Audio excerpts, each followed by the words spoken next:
Oi pessoal, tudo bem com vocês? O vídeo de hoje é para falar sobre o Dias de Abandono, da Helena Ferrante. Eu recebi esse livro do pessoal da Biblioteca Azul.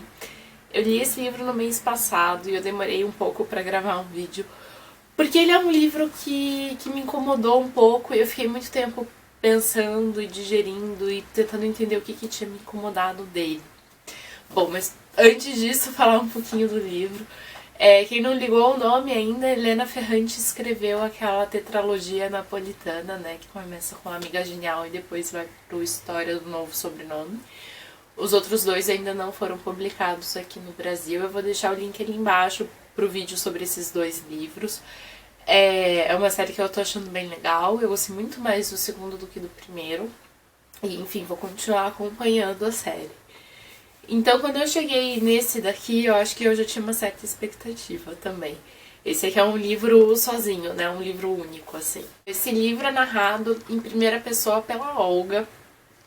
A Olga era casada com o Mário e depois de 15 anos de relacionamento, ele meio que abandona a família. Ele dá essa notícia de um jeito que não estou mais me sentindo bem nessa vida, o que a gente pode fazer, como que a gente vai resolver. Ele só diz, tô indo embora, não quero mais isso. E isso é uma grande agonia pra ela, porque ela não sabe o que tinha errado, enfim, ela, né, queria ter tido uma chance de melhorar a situação. Os dois têm 2 filhos crianças, e de repente a gente vê essa mulher adulta que tinha a família como coisa, né, como aspecto central da sua vida,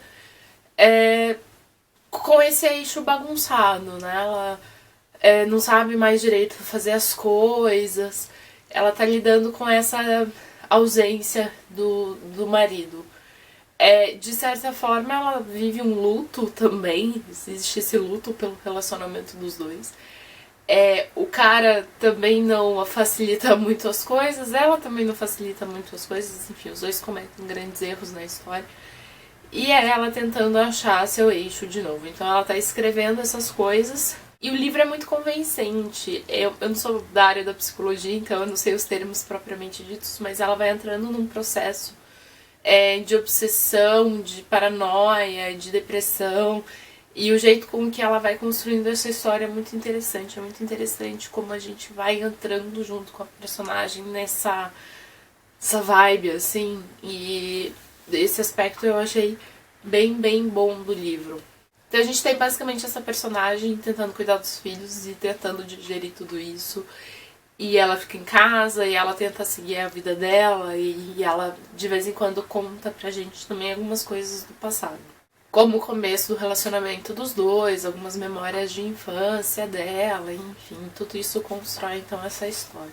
Depois que eu terminei o livro, eu fiquei um pouco incomodada e eu não sabia dizer direito por quê. Porque o livro é realmente bem escrito. Eu não olho pro livro e falo, nossa, esse é um livro ruim. Ele não é um livro ruim, ele é um livro bem bom.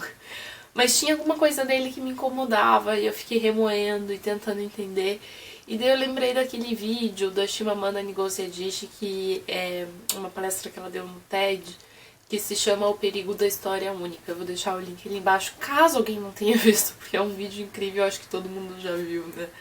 Enfim, ela fala, partindo de momentos de experiência dela, como é perigoso a gente ter uma história única acerca de um país, de um grupo, de uma pessoa, porque as histórias únicas são os estereótipos, e os estereótipos, eles não são mentira, os estereótipos são verdade, mas ela fala que eles são incompletos, né? Eles nunca vão descrever a totalidade de um grupo, a totalidade de uma pessoa, a totalidade de um país. Então quando a gente tem essa imagem única da África como um lugar onde as pessoas passam fome, onde as pessoas são pobres, não sei o que, não que não tenha isso na África, mas que a África é muito mais do que isso. E, enfim, eu fiquei pensando sobre essa ideia da história única e eu acho que é o meu problema com esse livro. O interessante é que depois que eu pensei, eu acho que esse é o meu problema com o livro, eu vi que a própria autora brinca com essa questão da história única, né? Ela tem 2 referências da infância dessa personagem. Uma delas é uma vizinha que se separou e também fez esse escândalo público, e as pessoas tinham essa imagem dela de Poverela, né, que é a pobre mulher abandonada. Então, ela tinha essa referência dessa vizinha, e um pouco depois ela leu um livro com uma mulher também numa situação parecida, com a qual ela não se identificou, ela não entendeu. E quando ela finalmente passa por essa experiência, ela retoma essas duas memórias e pensa, agora eu entendi o que estava acontecendo com essas mulheres. Então, assim, a própria autora sabe um pouco que esse é o estereótipo, que essa é a história única, e ela inclui essa informação na história, né? Ela brinca com essa informação. Mas o que me incomoda é de ter encontrado nesse livro essa história única da mulher que só pensa na família e que quando uma parte da família desaba, porque lembrando, ela ainda tem os filhos e tudo mais, ela não sabe mais o que fazer, ela enlouquece, ela fica violenta, e assim, eu sinto que essa é um pouco a história única que a gente tem de mulheres divorciadas, e isso me incomodou, porque a Helena Ferrante, questão de expectativa, né, gente, a Helena Ferrante, pra mim, tem mostrado coisas novas na série napolitana, e tem abordado questões de um jeito diferente, e encontrar essa história única que era uma coisa que eu não esperava. Então a verdade é que, ainda que eu não ache que o livro seja ruim, eu não gostei tanto da leitura, eu achei bem menos do que eu achei que ia ser. Enfim, foi uma leitura... Resumindo, eu gosto bastante de como a autora constrói psicologicamente esse ambiente. Eu acho que a narrativa dela funciona muito bem pro que ela tá querendo fazer ali, pro que vai acontecer com a personagem.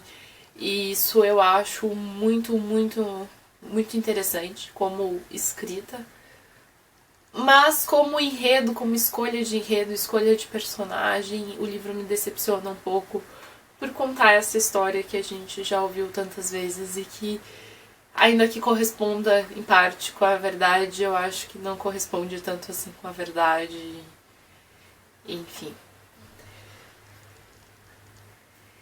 Bom, em geral eu vi opiniões ótimas sobre esse livro, então caso você queira, só acho que dá uma procuradinha aí no YouTube que vocês vão encontrar vários vídeos de pessoas que amaram muito esse livro. É um livro interessante, não sei se eu indico tanto assim, pelos motivos já comentados. E, enfim, caso você já tenha lido, me conta o que você achou, me conta se isso também te incomodou ou não. Eu acho que tem muito a ver com a minha expectativa com o livro também, então, né... enfim, espero que vocês tenham gostado do vídeo e até mais. Tchau, tchau.